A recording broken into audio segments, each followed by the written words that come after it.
Hello, everybody. Today on the Ambassador Pad. Oh, hello, everybody. Today on the Ambassador Pod, we're here with Evan DiCarlo, one of our ambassadors in Huntington Beach. Evan is an avid gamer and does honestly so many things. He leads the board game club at his high school, which he actually just graduated from, and is now headed to UC Santa Barbara for college. And he's just been such a great proponent of this game, sharing it with his friends, hosting tournaments, really being a solid ambassador promoting our game. And so we're just stoked to have you here, Evan. I mean, I'm stoked to be here. Anyone that's, I guess, watching at home can see that Jed and I is just such a cool guy. He's just super fun to hang out with. And it's even cooler that he made a board game that I love playing. I mean, I've played it with teachers at my high school, played with all my friends, my parents, my family, like the extended family.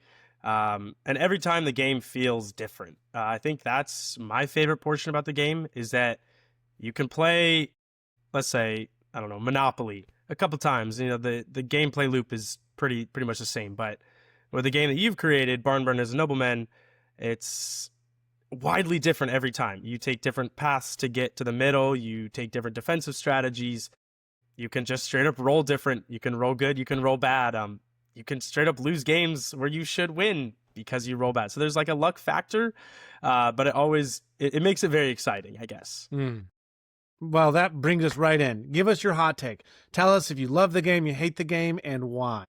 I mean, I think I just explained it. I love the game. It's been the board game I've played the most in the last month and a half, maybe even 2 months at this point. But it's been a blast. Like, there was a game I was playing the other day, just a simple one-on-one. We were playing up against my friend who had the Backwater Brothers. I had 4 characters left.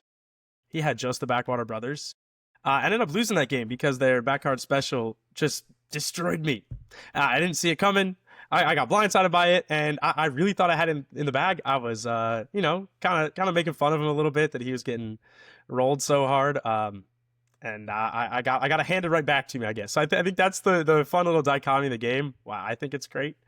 Yeah. It really does swing back and forth. Yeah. Well, Backwater Brothers are definitely a skill level 3 for a reason. They're one of those special group cards that actually they come as a group card, but they're actually heroes, and they each have multiple lives, not just one, like a lot of group cards. And so they're definitely a force to be reckoned with. That failsafe can just totally come in clutch. You mentioned something at the beginning, though, I'd actually like to dive into. You were saying you played one-on-one.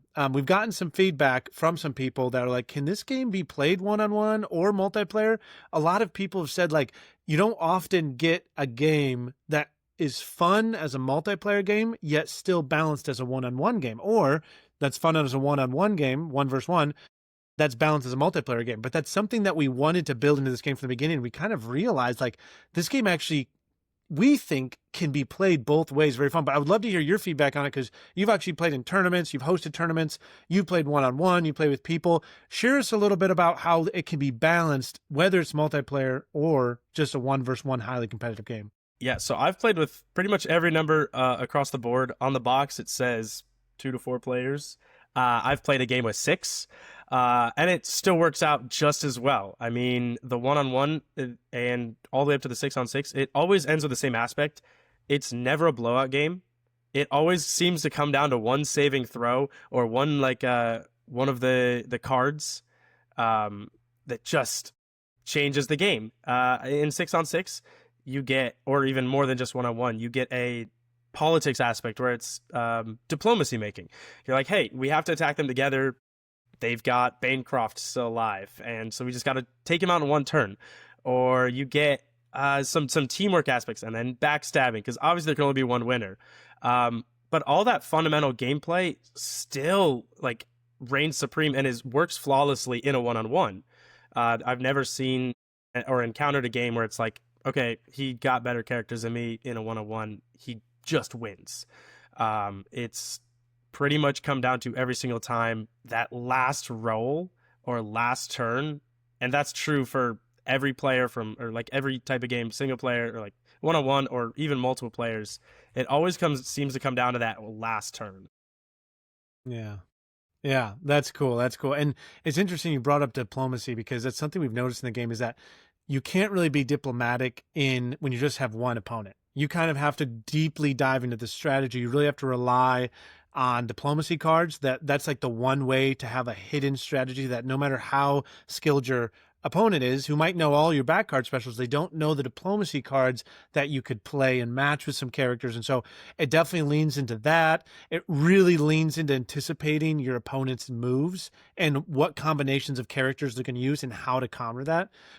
From your perspective, what do you like more? Do you like that more extreme, highly almost chess-like strategy that comes with just a 1-versus-1 competitive game? Or do you like the banter and the diplomacy that comes with those multiplayer games that sometimes can get crazy? People are fighting, people are yelling, "You can't kill me, he'll destroy us all," and they're arguing their points. It's a fun time. But which one do you like more? I mean, both obviously has its merits, like you're saying. I've grown up on board games, video games, and competitive spirit in sports and whatnot. So I enjoy when there's multiple people. Someone's getting grouped up on, they're fighting for their lives. It's usually me. They usually target me because they're like, "Oh, you're the ambassador. You know how to play the game." And so I usually get targeted. So, I still find it just as fun, though, because I'm like, "Oh, now watch this." And, I do whatever I can. But there is really something to be said about the one-on-ones. It really does feel like a complete outplay. I've noticed, at least in the games I've played, there's less effective coin the fewer the players there are, because it's more strategical, and you're not really taking your turns to roll for coin unless you're in that position with a specific character. But when there's more players on the table, you can kind of stay out of the fight and build up your coin. So in my opinion, then it becomes a little more luck-based, whether you're getting a good card that can win you the game. I think it's more of like you're saying, it's a party game when you have more people, but it is straight up more of a skill game when it's a one-on-one. And so I actually prefer the one-on-one skill game because it's all about outplay. And I think I feel really good when I win one of those one-on-one games because it's like, yeah, I just outplayed you. Yeah. When it's like playing with 4 people, okay, I could have just stayed in the back, farmed coin the entire game, and got a judgment, a last stand, and built up my cards, and then won off those, which is still fun, and there's still merit to it because I'm making fun of more people at the table that I just beat. But there's definitely something to be said about outplaying one person in a board game. Yeah, and it's interesting from a lot of our experience, even those like diplomacy has a good way of auto balancing because people be like, "Hey, that guy's sitting back, stocking up. Yeah, we got to go 2 after cards. him. Go after them. We don't know what they are." Yeah, so that's the nice thing about the multiplayer games. It often comes down to like final rounds where like literally people go out in a row. So you don't have people going out usually super early. Sometimes that happens, but very rarely because it's usually very balanced because of that diplomacy. But it's something interesting that we've experienced a lot. 1-versus-1 games oftentimes will actually come down to the very final roll. I've experienced several that's literally, I'm playing with 8 to 10 characters. I mentioned this in the last podcast, but literally it comes down to like maybe one person in a group card versus a hero who has 1 life left.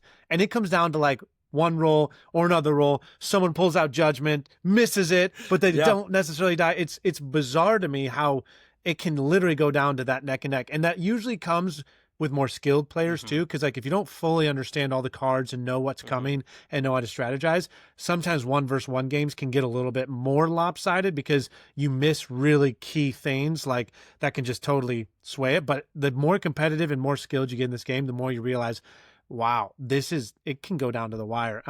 I do want to really quick talk about something you just mentioned, and I just actually made a YouTube video about this. I haven't posted it yet, but it's going to go up on our YouTube page, and it's, you said that you were playing with 6 players. And what you're getting at there is like, wait, the box is 2 to 4. And we have reasons for that.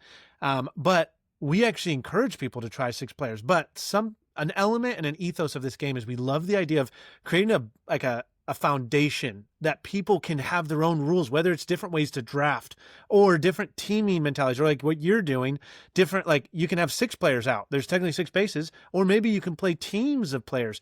And we love that people are kind of taking this game and building their own kind of like campaigns or house rules per se. And I would love to hear your thoughts on like, have you done other ways of like adjusting game rules or making it a certain way that you and your friends like the adding 6, and what do you like about that?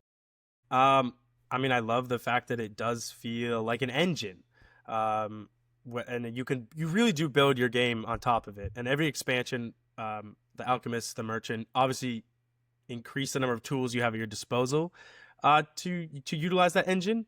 But it really does, I think, come down to something really cool is that it gives you that whole like aspect of when I was a kid, you'd grow up, you didn't know all the rules to a board game. You played with house rules. And similarly with this game, I'm 18 now, and I'm still playing with house rules because you feel like some sense of ownership in the game. It's like, well, this is my house, my rule, my board, my rules. And some of the more fun rules that we've come up with is really how it comes down to different drafting. You talked about playing with 6 players, and testing that stuff out has been fun. I've done it with teams where it's teams of 2 to get that 4-person total. But really the drafting, when it comes down to like the skill numbers on the cards, testing with different, either just a random draw 7 or each team picks a hero like of their choice. And then you randomly draw group cards after that, or you build up your armies with some sort of schematic in mind. But every time, that's how the game feels different to me, because you start the game differently, you also end the game differently. It's how you play it too. I think that's something beautiful about the game. Yeah, that's awesome. Yeah, we love that. It's something that we wanted to do. Like, we love doing that too, and it was intentional, but also is so much more than we even expected that people would do. People are building their own scenarios. And again, I'm going to be posting a YouTube video about this, but we're going to have, as soon as we can, a portion of our website that's kind of like a community forum where people can submit ideas like, hey, try this scenario. Hey, try this rule. And we eventually even want to have like recognized awards for people like, wow, that's actually a really cool house rule that we think a lot of people should have, and like kind of like honoring that and promoting some of these really cool rules. And we're still going to keep the directions very like competitive and extremely balanced down to the core, so it can be that baseline you can build from. But we really love when people kind of grow on that within our world. So that's something we really value. And talking about characters, balance, that kind of stuff, I would love to hear who's your favorite character and why. Yeah, I'll get into my favorite character in just 1 second. When you put that on your website, it's got to be called Barn Rules. Just for, Barnburners and Noblemen, and then people can give it either like a like or a dislike. It should be like a burn or a build or something. Like, I don't know, it'd be funny. But back to my favorite character. I'm writing that down. That's great. Barn Rules. Burn or build. Or build. Yeah. We're building the barn. Favorite character right here, the Emerald Mountain Alchemists. I think their back card special. It's a group card. For those that don't know, each of these characters have only 1 HP. Weak on face value. Their moves 5, range 3, attack 3, defense 3. They're kind of mediocre with a low HP account. But it's their back card specials that really win it over for me. In every type of game, when I'm able to pick characters, this is, if not the first, I pick every time. Burning Frost. After every time someone wants to attack them, they have to roll the 8-sided die, and if they don't hit a 5, 6, 7, or 8, they can't attack them. They lose their attack turn. These guys are safe. First off, that's just great. And then if one of them dies, the other person gets an extra 3 attacks. So now they have a 6 attack, and they're harder to attack. So they're harder to hit because you have to hit that 5, 6, 7, 8. So it really becomes down to a very swingy card, because even if they kill one of them, the other guy gets buffed so much. So, and it's a skill 1. So in most of the draft games too, it's cheaper. So that's my favorite card. They're a great choice because, especially when you're doing fantasy draft where you are selecting how to spend your skill points, they're great because they only take up 1. And if people get unlucky, which happens, and they just can't get past that Burning Frost, they can survive way too long. It's frustrating sometimes because they just get these, especially when there's only 1 left, because that's not just an attack of 3 coming your way. That's an attack of 6. And if you go a few turns without even being able to attack them, that skill level 1 can take out skill level 3. So yeah, that's a great, awesome card. We love the Emerald Mountain Alchemists. Moving into another favorite, but what's your favorite thing about this game, Barnburners and Noblemen? Like, is it like maybe it's a component, maybe it's a mechanic, maybe it's an experience, but if you could encapsulate your favorite thing about it, like the letterhead of this game is for you, what would it be? Coin. Coin is awesome. I mean, they feel so good. It feels good to buy the diplomacy cards, and I mean, they really just like the designs of them. Let's see if I can get it. There's the B and N there. And then on the other side, it's like everything about it reigns just like quality, and it feels good collecting them. Even better when you just turn around a judgment on some guy, or where you take their character. Like those cards, conversion just absolutely change up the game. That's my favorite portion of the game, is the diplomacy cards. Mm-hmm. They exist in other games too, but I think they really like reign very strong in this game. So they're always super fun to get. Similarly, why I think, despite my favorite card being the Emerald Mountain Alchemist, my favorite expansion's the Merchant expansion. That coin flip where you can just start hoarding more coins as soon as turn one. It's fun. I'm a hoarder in this game. I keep as much coins and card as I can. And I like pulling out the surprises, because everything else is pretty much on the table. People can try and get a sense of what you're going to do. The only thing you can truly hide from them is going to be those diplomacy cards. Yeah. And it's a fun element. A lot of war games don't have a currency system like that. And so we loved how this flowed in with an untraditional genre to put something like coin collection, but it adds such a cool side strategy. And you also sometimes incorporate the strategy along with just the traditional attacking in war games. And we just think it fills it out so much. And like you mentioned, the merchants, not only do they get coin easier, they can do things with coin other than just buy diplomacy cards, which is so cool. Like they can interact with the map, they can enhance their basic attacks, they can heal. Montoya here. Oh yeah. Just, yeah, so he can acquire an opposing dead person's card if it's a unique character. Just pay for it and acquire the card. That one's frustrating to be used against you, but there's a lot of really cool, I guess, facets that open up when you have the merchant cards with coins, more than just the diplomacy cards. I guess that circles back to why the coin is my favorite aspect, because at face value it's just the diplomacy cards, but you throw the merchants in there, you can start healing your characters, doing extra damage, buying diplomacy cards for cheaper, and the game runs so smooth because of that coin element. Yeah, we love to hear. And actually, in the podcast we just released before this, he specifically said the same thing, and he took it from the direction of component level, and so I'm not going to go all into that, but the tactile element of the coin was such an important piece. And it's actually really interesting. I didn't mention this in the other podcast, but it's so bizarre that we can bring in a metal coin and it actually affects people's strategy, because they actually want the coin just because of it's a metal coin, even if it's not strategically most advantageous. And it's so fun that that it exists in our game. It's like this meta thing that interacts with the humans, like interest in weighty, absolute metallic people, heavy, shiny coin. I want it's fun. That's such a fun. It's a fun thing that we never saw coming. That is actually we really like. So, that's great. Well, winding down here a little bit. What are some of the things that you hope to see for the future of Barnburners? Obviously, we're launching here really soon, July 1st.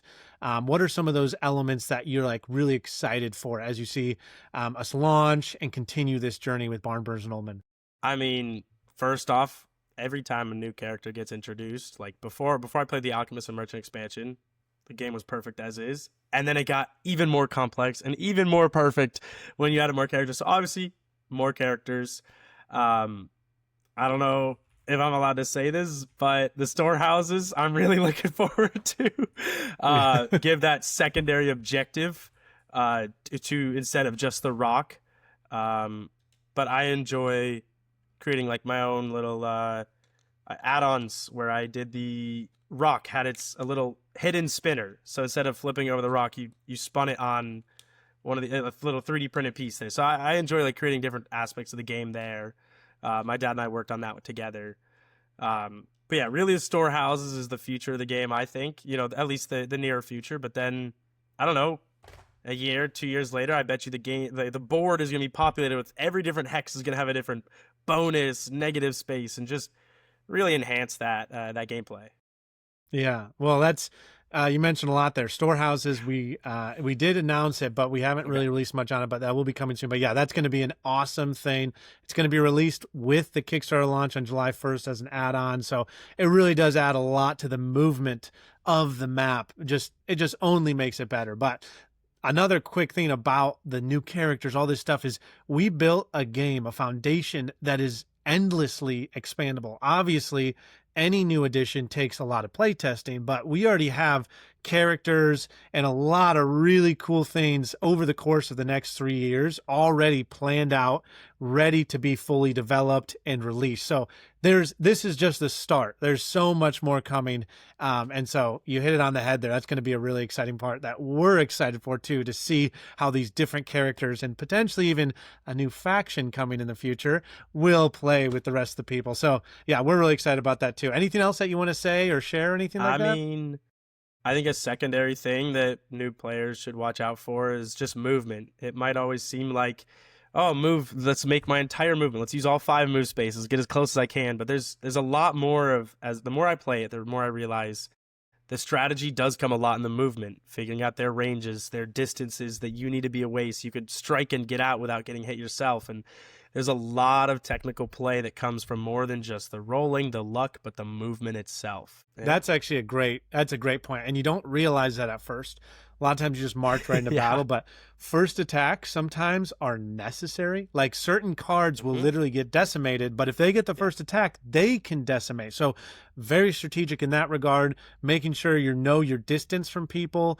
And then also with moving comes leaving engagement. That's a huge one that every war game has, but sometimes people are like, oh, I'm engaged. I will never leave engagement and take that 2 versus 1. But the more you play, the more you realize sometimes people bank on you not moving, and they have this really strong character, but you have their antidote. You can kill them really easily, and they don't bank on you actually moving out of engagement, taking that risk to go attack them. And sometimes it's actually extremely strategic to take that stab in the back with leaving engagement so you can get and totally obliterate another character that they thought was safe. And so movement, like you said, is actually a very, very deep strategic hole that you can really dive into and become like, oh my gosh, I never even knew all these different things about movement. So that was a great point. Thank you. Yeah.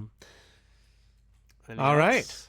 Yeah, no, that's all. Thanks for joining us on this podcast. Obviously, this is like a newer thing. We're not podcast experts, but we just wanted to dive in and get more info and share more about the game with people that love it. And so, yeah, thanks so much, Evan. We'll see you on the launch date, July 1st. Everyone else, make sure you mark your calendars. It's going to be great. Thank you. And we'll see you in the next one. Thank you.